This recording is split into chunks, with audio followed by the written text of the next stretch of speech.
We're going to break down the absolute essential English vocabulary you need to confidently navigate news reports, documentaries, and true crime stories. It's all about decoding the language of crime. Section 1. Crimes and their criminals. Let's dive in. Okay, so when we talk about crimes in English, there's actually a pretty cool linguistic pattern. It usually goes the crime, the person, and the action. Take a burglary, right? That's committed by a burglar who breaks into a house. Or a mugging, that's done by a mugger who mugs you on the street. It's the exact same deal with a robbery by a robber, or, a murder committed by a murderer. And this pattern, it just keeps going across major offenses. The crime of car theft is carried out by a car thief who, you guessed it, steals a car.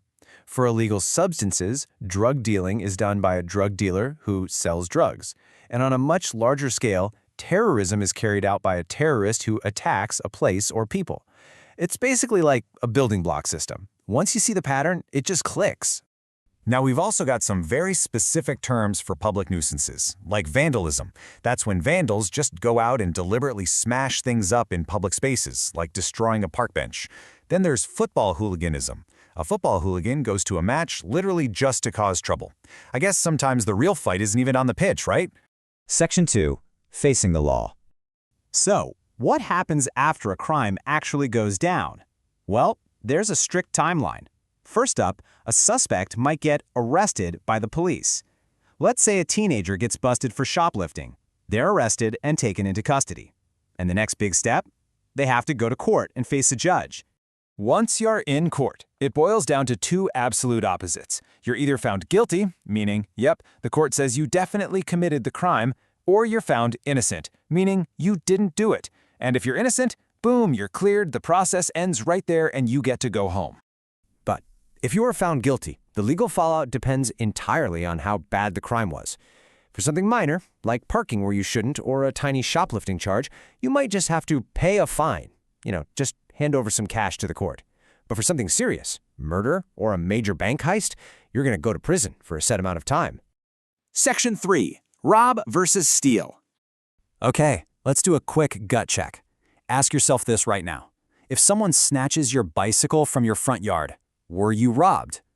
Take a literal second and think about how you would phrase that. Here's the secret. It is all about the target. You steal things, objects, cash, a bike, a car, things you can hold or drive. But you rob people or places.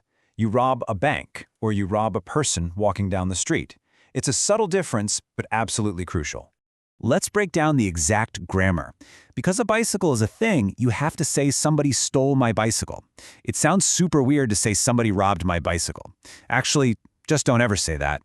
On the flip side, because you are a human being, you say, I was robbed last night.